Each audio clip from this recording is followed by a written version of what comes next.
اس کے عیبوں اور ناپاکیوں سمیت زبردستی اپنی جانب کھینچ ہی لیتا ہے۔ اور ایک بات یاد رکھیں کہ کچھ چیزیں تمہاری سمجھ میں کبھی نہیں آ سکتی، اس لیے اللہ نے کچھ جواب بس خود تک ہی محدود کر رکھے ہیں۔ سب چھوٹ جائے مگر رب سے رابطہ نہیں چھوٹنا چاہیے۔ اگر خود چل کر اس کی طرف نہیں جاؤ گے تو وہ غم بیچ کے تمہیں اپنی طرف رجوع کرا لے گا کہ تم سے زیادہ تمہارا رب تم سے محبت کرنے والا ہے۔ تو لوٹ آؤ اپنے رب کی طرف کہ دلوں کا سکون اللہ ہی کے ذکر میں ہے۔ سورہ کہف میں ایک سبق ہمارے لیے یہ بھی ہے کہ جب کچھ ایسا ہماری زندگی میں ہو رہا ہو جس کی سمجھ نہ آئے تو ہمیں صبر کر لینا چاہیے، کیونکہ ضروری نہیں کہ ہمیں ہر چیز کی حکمت فوراً ہی سمجھ آ جائے۔ کبھی کبھی یہ باتیں وقت کے ساتھ سمجھ آتی ہیں۔ وقت ساری راز کھول دیتا ہے۔ جس شخص کو اللہ تعالیٰ کے ہر کام میں حکمت سمجھ آ جائے وہ زندگی میں کسی بھی واقعے کے رونما ہونے پر شکوہ نہیں کرتا، صرف تسلیم کرتا ہے، مصیبت کا مقابلہ صبر سے اور نعمتوں کی حفاظت شکر سے کرتا ہے۔ سنو اے چاند سے لوگوں، وہ جو تمہارا رب ہے نا، اسے تم اور تمہارا دل بے حد عزیز ہے۔ وہ تمہیں فقط تمہاری خواہش ہی نہیں بلکہ وہ تمہیں چاہتوں کا پورا جہان دینا چاہتا ہے۔ اپنے رب کی رحمت سے مایوس مت ہونا۔ اللہ بہت کم لوگوں کے دل میں دعا کا خیال آتا ہے، ورنہ لوگ پریشان پھرتے ہیں، روتے ہیں، مزاروں پہ جاتے ہیں۔ اگر آپ کے دل میں اللہ نے دعا کا خیال ڈالا ہے تو یقین رکھیں کہ دعا بھی جلد قبول ہوگی، کیونکہ آپ کا شمار ان خاص لوگوں میں ہوا ہے جن کو اللہ نے اپنے پاس آنے کے لیے چنا ہے۔ سنو، صبر کا دامن کبھی نہ چھوڑنا۔ صبر جتنا مشکل ہوتا جائے تمہارا انعام بھی اتنا انمول ہوگا۔ صبر کرو کہ اللہ صبر کرنے والوں کے ساتھ ہے۔ اللہ کبھی تنہا نہیں چھوڑتا۔ میں نے سجدے میں دھیمی آواز میں کہا، یا اللہ میں رائیگاہ جا رہی ہوں، مجھے ضائع مت ہونے دینا۔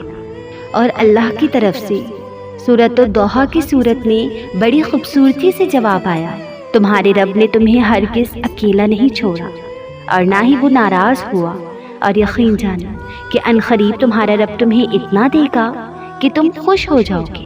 دعا میں بڑی طاقت ہوتی ہے۔ خالق حقیقی کو پکارنے میں عجیب لذت اور سرور ملتا ہے۔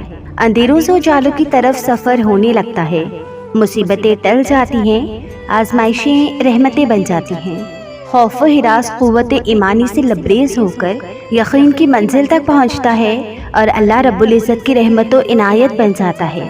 تو پھر مانگو نا اس سے جیسا مانگنے کا حق ہے، اس یقین کے ساتھ کہ تمہاری اگلی دعا اب قبولیت کی دعا ہوگی۔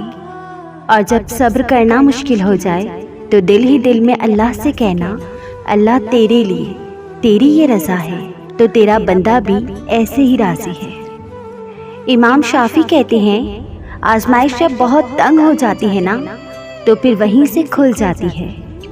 اپنی خواہشات کو پورا کرنے کا خواب دیکھنے والے تہجد میں سویا نہیں کرتے، اور جو ہر روز تہجد تک پہنچ جائے تو پھر وہ کبھی بھی کوئی نماز چھوڑا نہیں کرتے، اور جو ہر روز تہجد میں اٹھنے کی کوشش کرتا ہے تو پھر وہ تہجد گزار بن جاتا ہے اور اس کی ساری دعائیں قبول ہو جاتی ہیں۔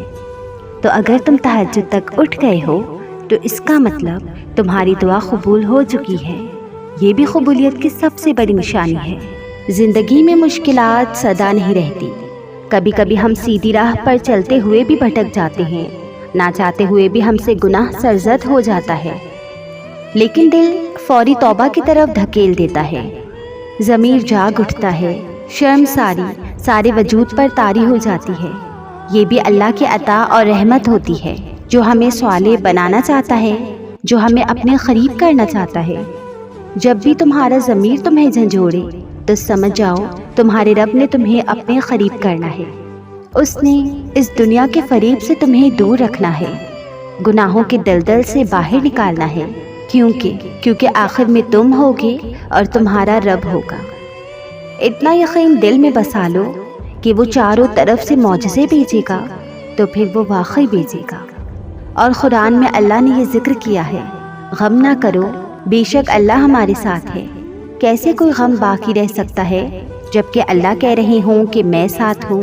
اور اللہ کا ساتھ ہونا تو پھر ہر اس چیز سے بڑی بات ہے جس کے بارے میں ہم غمگین ہیں۔ جب دل بہت تھک جائے اور جو آپ محسوس کر رہے ہیں وہ چاہ کر بھی دوسروں کو سمجھانے سے عاجز ہو جائیں تو خاموش ہو جایا کریں اور اللہ کے سامنے سجدہ ریز ہو کر بتایا کریں کہ یا اللہ بہت تھک گئی ہوں۔ اکثر خاموشی بہتر ہوتی ہے، اس سوچ کے ساتھ کہ اللہ کے سوا کوئی نہیں سمجھتا اس کیفیت کو جو بیان نہیں کی جا سکتی۔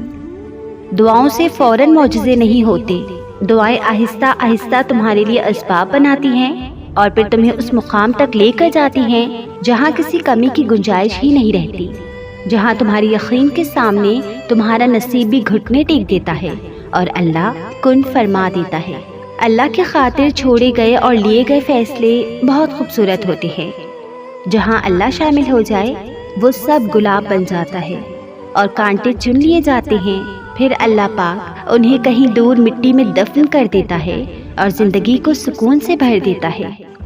سنو اے خوبصورت دل، لوگوں کے رویوں سے ٹوٹے اور امیدوں سے ہارے دل، اس بات پر یقین رکھو کہ تمہارا رب انسانوں کی طرح نہیں ہے۔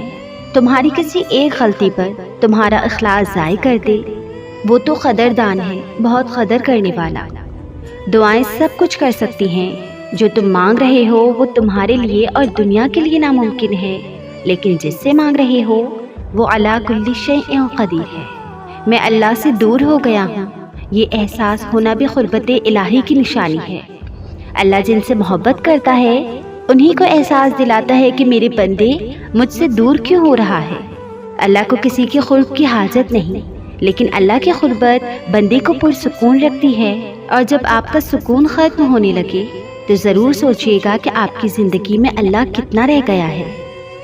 اللہ تعالیٰ کو بہت پسند ہے جب انسان ہزار گناہ کے بعد بھی اس کی طرف پلٹتا ہے، ٹوٹی پھوٹی ہی صحیح اس سے معافی مانگتا ہے، کچی پکی ہی صحیح اس سے تڑپ کر توبہ کرتا ہے۔ یہ کچی پکی، یہ ٹوٹی پھوٹی سی فریادیں بھی اللہ کو بہت پیاری ہوتی ہیں۔ وہ بس ایک بار سچے دل سے کی جانے والی توبہ پر راضی ہو جاتا ہے۔ اللہ تعالیٰ کبھی بھی تمہارا برا نہیں چاہتا۔ میں نے پل بھر میں زندگی کو بدلتے دیکھا ہے، میں نے دعا کو پورے ہوتے دیکھا ہے، میں نے اپنی زندگی میں کرامات ہوتے دیکھی ہیں۔ سب کچھ اتنی جلدی نہیں ہو جاتا، ہر چیز وقت پر ہوتی ہے، بس تم انتظار کرو اور تم بھی بہت جلد دعائیں قبول ہوتی اپنی آنکھوں سے دیکھو گے، اپنی زندگی کو کرامات کی بدولت بدلتا دیکھو گے۔ بس یہ ہو سکتا ہے کہ تمہاری آزمائش کی آخری گھڑی ہو، اس کے بعد جیت تمہاری ہو، یہ تمہاری آخری جنگ ہو۔ دیکھو یوں اللہ کی ذات سے بے اعتبار نہیں ہوتے، وہ تم سے بہتر جانتا ہے کہ کب کس کو کیا کس وقت دینا ہے، بس یقین رکھو اس پر۔ مانا کہ پریشانیاں تکلیفیں بہت بڑی ہیں، مگر رب کی رحمت سے تو بڑی نہیں ہے نا، مانگو اس سے، وہ دینے پر قادر ہے، بس تم مایوس نہ ہونا، وہ خود فرماتا ہے، اور ان قریب تمہارا رب تمہیں اتنا دے گا کہ تم خوش ہو جاؤ گے۔